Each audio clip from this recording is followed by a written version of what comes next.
Okay, welcome to Pasture Management 201, our virtual workshop here in September. Today we're going to talk about what to do before the fall rain starts. We are coming into that season here in the sort of the last month here of dry, beautiful weather in the Pacific Northwest.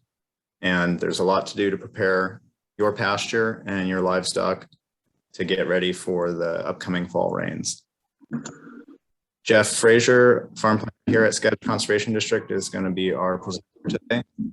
And Joe Holtkamp is managing all of the technical logistics. Joe, do you want to give a brief overview of how to interact with our presentation today?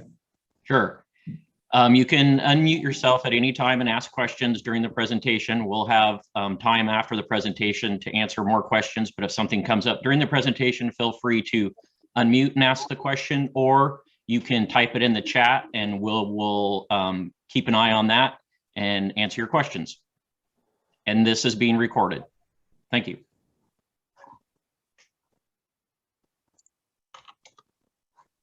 All right, next slide.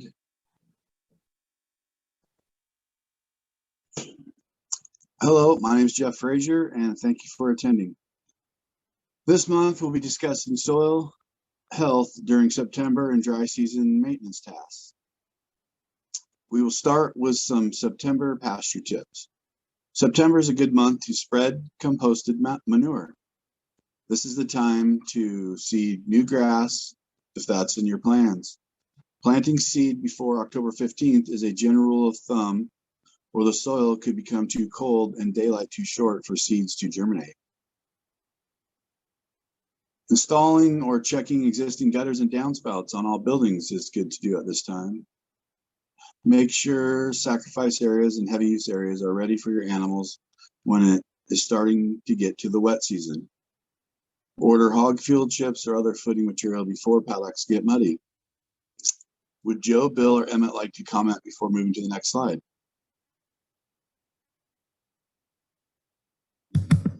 This is Bill. Yeah, I would just want to, our first bullet was spread composted manure. That's out of your manure storage. Make sure you want to get that bins empty now so you have places to put your manure later on in the season when the rain starts and you're picking it out of your, whether it's your paddocks, your sacrifice area, or your barns.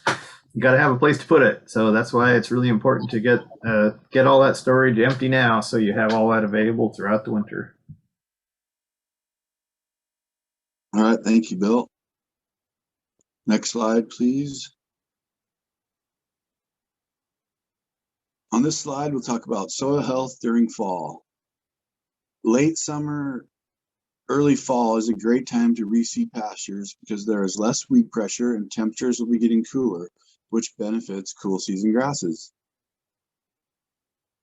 Using a planter like a no-till drill is more effective than broadcasting into existing forage. Make sure to keep livestock off a newly seeded pasture until it is well established, at least until early summer the following year. And I would say, personally, this is probably one of the biggest, it's the hardest thing to follow through with because you run out of grass, but it's that important to keep your animals off of it until it gets established. The picture in the right-hand corner is two healthy stands of different variety grasses growing next to each other. It looks to be clover or alfalfa on the left and orchard grass on the right. Both seem to have good color and moisture. The bottom left picture is of a no-till drill that the Conservation District will soon be purchasing for landowners to use. The bottom right picture is of a cone spreader, and WSU has purchased a similar one for landowners to use. We are still putting the paperwork together for how that program will work. Would Joe, Bill, or Emmett like to comment before moving to the next slide?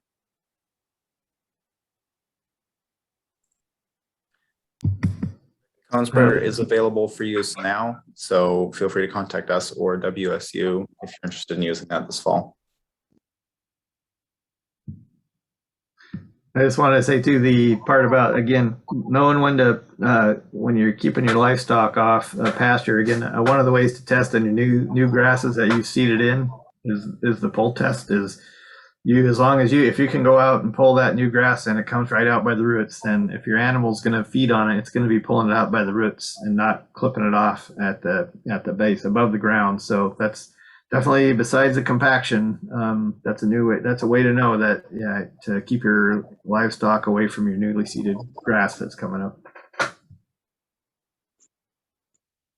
Thank you, Emmett and Bill. Next slide, please. Grasses.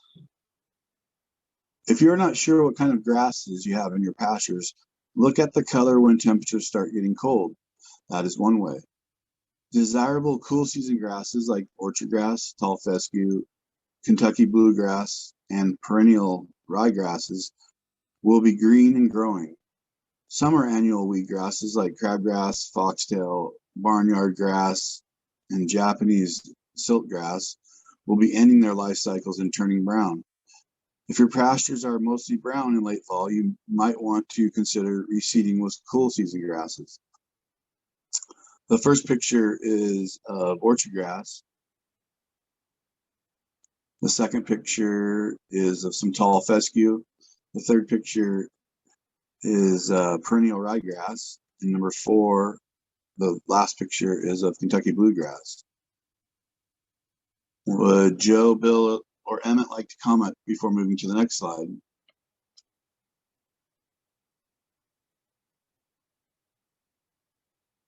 Okay, next slide, please. Question for this: Are there Go ahead.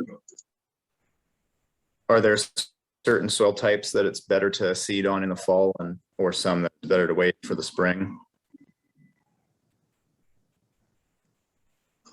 Yes, and depending if it's more clay and holds lots of water, then your only window is really in the summer, versus if it's sandy loam, you'll have much more availability, as in time, to plant. What's your thoughts? Because Yep, there's a plant. If you're in an area that's flooded often, you're probably best to wait to seed in the spring. I guess I would ask you guys too. When is it too late in the fall? Thinking about when the frost is going to come, is there a standard practice that you go by of when sort of a time to not seed? Then is it getting too late to when a freeze may impact the new growth or germination? Yes. If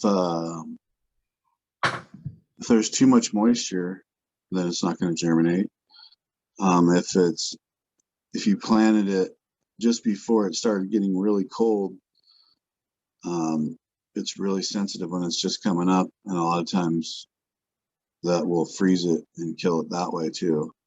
So you want to try to get a stand before the first freeze, if you can get it high enough that it can live through it. So I would say generally then in the Skagit Delta, were you looking at October 15th or plus or minus? I know we can't give it an exact, but when's a standard date when people say, okay, if we don't want to do it after this date or else we're at high risk? Or is it Halloween, or is there a general rule, within a few weeks, just for people who don't know? The October 15th is a good number. Just depending on the year, if we had if it could be extended or it could be shortened either side of the 15th, depending if it was too wet, if it would start getting wet early versus having a dry summer, like an Indian summer. Okay, thank you. All right, next slide. This slide is on weeds, on just a couple I picked.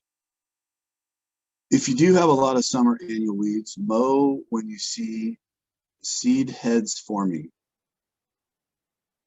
The only way the regrowth The only way they regrow from year to year is through dropped seeds. Mowing before the seeds drop will reduce the number that grow back next year. Continue to monitor your weeds. Some difficult perennial weeds like horse nettle and Canada thistle can't always be controlled by mowing, and they will spread from year to year via the root system. Fall is the most effective time to spray many perennial weeds with herbicide because they are transforming energy reserves down into their roots, and plants will pull the herbicide into the roots with the energy reserves. The first two pictures are of horse nettle at the flowering stage in the first one and just growing up in the second one. The third picture of the right is of Canada thistle in various stages, the middle being the flower and seed. Would Joe, Bill, or Emmett like to comment before moving to the next slide?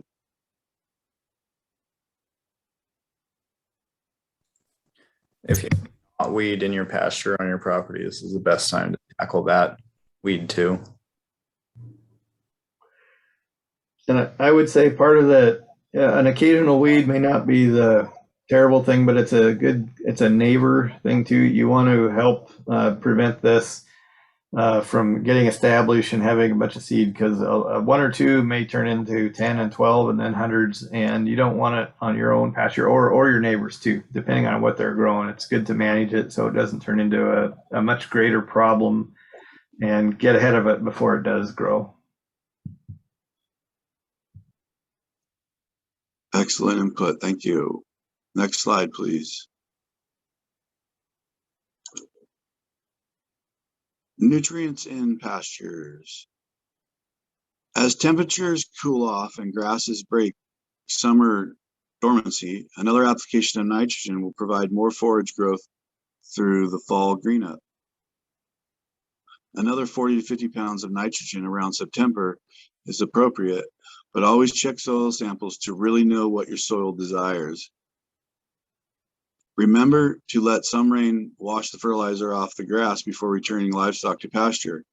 If at all possible, harrowing before the rain will help with nutrient transport. Maintaining your pastures in lush green grass takes significant work and an investment. However, you will find many rewards in the beauty of your fields, the reduced weeds, and the amount of extra feed it provides for your livestock. And the last item is always consult your veterinarian when dealing with different feeds, or if you're changing your feed or coming up on new feed for your livestock to eat. The picture on the left is of a cow on a green fall pasture, very healthy pasture. Picture on the right is of a farmer spreading fertilizer on his pasture with a cone spreader. Would Joe, Bill, or Emmett like to comment before moving to the next slide? Jeff, could you talk a little bit more about how to properly take a soil sample?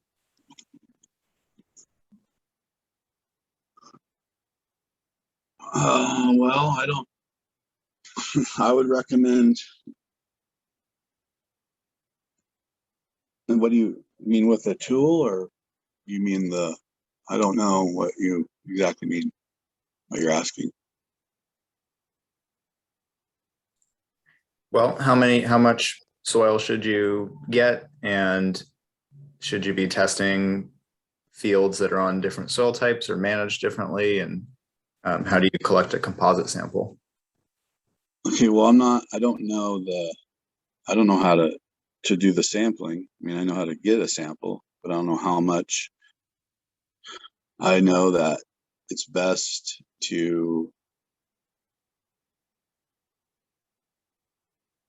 do it at this time. I mean, the soil sample will provide, what your grasses need.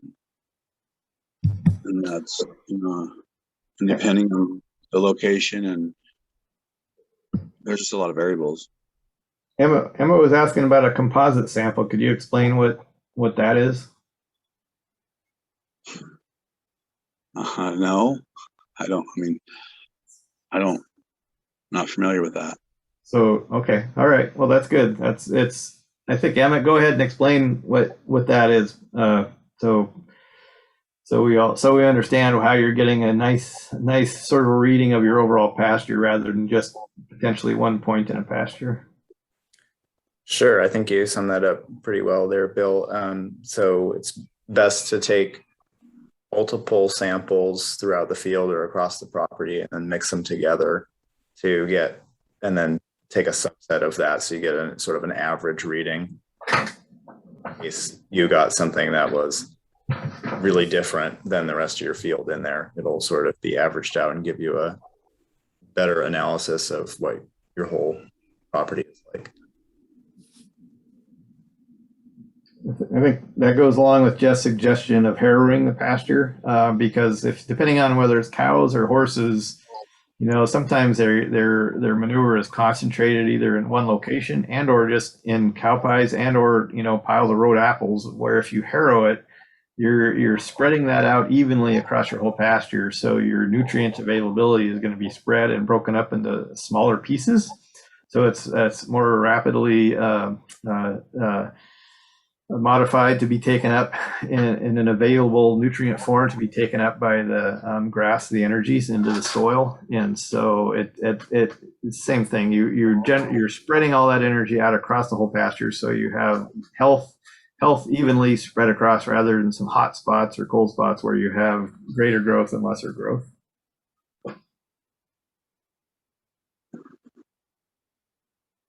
Good, thank you. Next slide, please.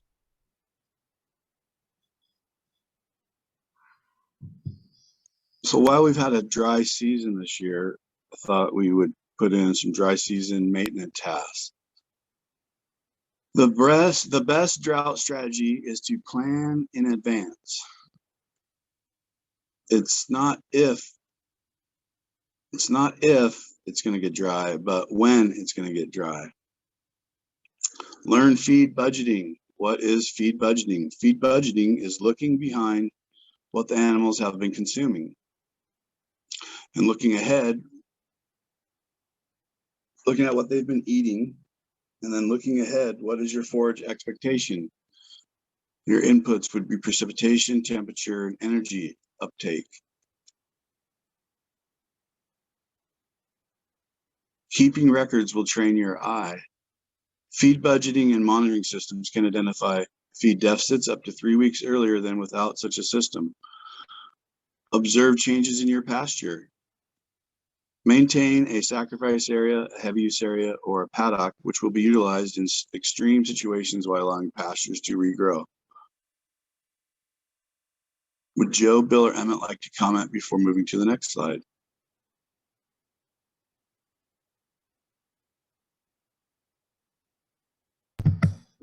This is Bill again, and I can't remember if it's on the next slide or not. So if it is, I'll say whoops. But I think one of the things we talked about in dry season maintenance was all your ditch and drainage maintenance in ground. That once it's flooded and wet and raining, you can't get in there and do any of that kind of maintenance generally because A, it's mucky. B, it may not be allowed because of the potential of turbidity and sediments that flow down into some salmon streams downstream outside of your ditches. So, and it's just a really good time to get that vegetation out, that Reed's canary grass and or other blockages, just so your drainage system, when the rain does start, it's working as designed and able to keep your pastures dry and healthy. Because if your drainage system that's in place isn't maintained, your pastures are going to be saturated because your groundwater surface elevations will be elevated and it'll cause impact. So definitely a good time to do that ditch and drainage maintenance in the ground this time of year. All right, thank you. Next slide. Since the rainy season is coming in the near future, here's a brief overview of some roof water basics. Managing roof and runoff water. The purposes and benefits of runoff management. Runoff management means controlling water running off roofs, driveways, feedlots, and other places around the buildings with livestock. Clean water running off roofs and other hard surfaces can be kept clean instead of mixing with contaminated water. It is easier to drive and work around the area when it's dry than when it's muddy and wet. Livestock are healthier and cleaner when they are not stuck in the mud. Directing roof runoff away from buildings and guttering and downspouts can also provide water for livestock. In the two pictures to the left, both have downspouts that are providing water for livestock. Emmett, would you like to comment on these two projects or anything with roof water? Yeah, we've got kind of a before and after here. So in the upper picture, this is somebody who was trying to catch some roof water for watering their livestock in a tank there. But as you can imagine with that setup, that downspout was damaged quite often. There's a lot of opportunity for splashing around there. And the amount of water that you can utilize is not a lot. In the lower picture here, they've installed a cistern to collect and store water for a longer period of time. And that will give them basically free water for the livestock during dry times, at least for a little while. You can also see in that cistern that it has an overflow port at the top so that when the cistern fills up, it can continue to flow out away from livestock handling areas. And it has a drain there on the bottom for when they want to do maintenance and cleaning. Emmett or Jeff, do you guys want to touch a little bit? It's, we talk about right now, it's time to do these kind of practices, but other times in the year, there is availability of cost share for these kind of practices sometimes. But how would somebody go about getting in the queue for, I don't think there's time this year, but for next year, could you give any advice on how somebody would want to, what they'd have to do to be able to get cost share to do these kind of practices? I'll let Emmett explain. He can explain it better than I can. Sure. I mean, the best thing to do is always to contact your farm planner. Having that ongoing relationship is really helpful because the farm planner can provide you technical assistance wherever you're at, and also just be more aware of when those cost share programs open up and what's available. We have a couple main programs that we use primarily. One is through the state, which we can help you apply for. And that is usually tied to water quality improvements on the farm. It has a variable timeline there on when to expect to be able to receive funding and is ranked against other projects there. We also work with Natural Resource Conservation Service, our federal sister agency, and they have a much more rigorous application process that can take a year or two to see fruition. But they do a little more clarity on what the cost rates will be, and they can help you provide additional engineering support as well. So moral of the story is talk to your planner, let them know what you think you need and their technical assistance advice, and together you guys can work together to create a plan that will provide success for you there. Thanks, Emmett. I was wondering, is anybody else that this is a good time to talk about too? The relationship, why, we said why this is good for animals and being able to work around your barn and the farm, things like that, and pasture, good pasture production. But what's the relationship between, say, roof runoff management, getting that, not letting that rainwater hit the surface, and the shellfish beds in Skagit County that's one of the things we're trying to protect. Can you explain a little bit the relationship of how this kind of action helps protect the shellfish beds? Do you mean the clean water versus contaminated water? Yeah, exactly. Well, when it's in an outlet that's directed and goes and can't be contaminated with any runoff with dirty water, whether it be manure or particles or nutrients from erosion. It directs it and keeps it separated to keep the clean water, and then the nutrients try to have that directed to that will be absorbed by the soil and used, and not just transported to water and directly out to the bay. The short version. Yeah, so that's good. So instead of it being a problem, you're making it a benefit. You're capturing, using the nutrients to grow your grass, and the nutrients and bacteria aren't getting out into the bay, potentially closing shellfish beds. So it's a win-win for everybody to do these practices. Right. Would Emmett like to add anything?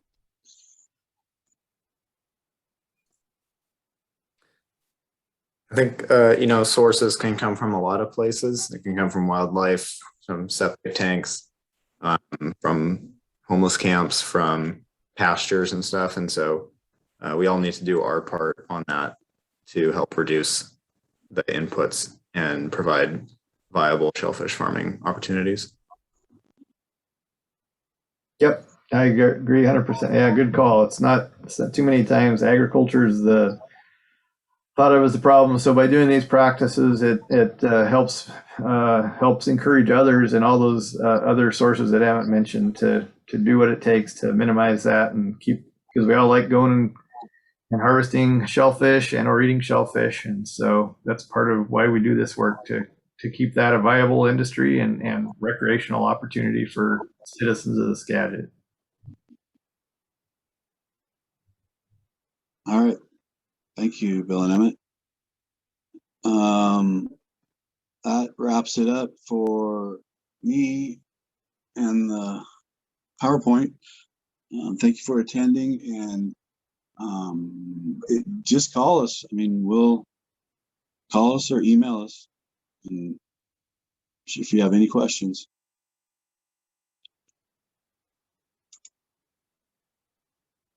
Anybody else want to, Emmett, did you want to finish?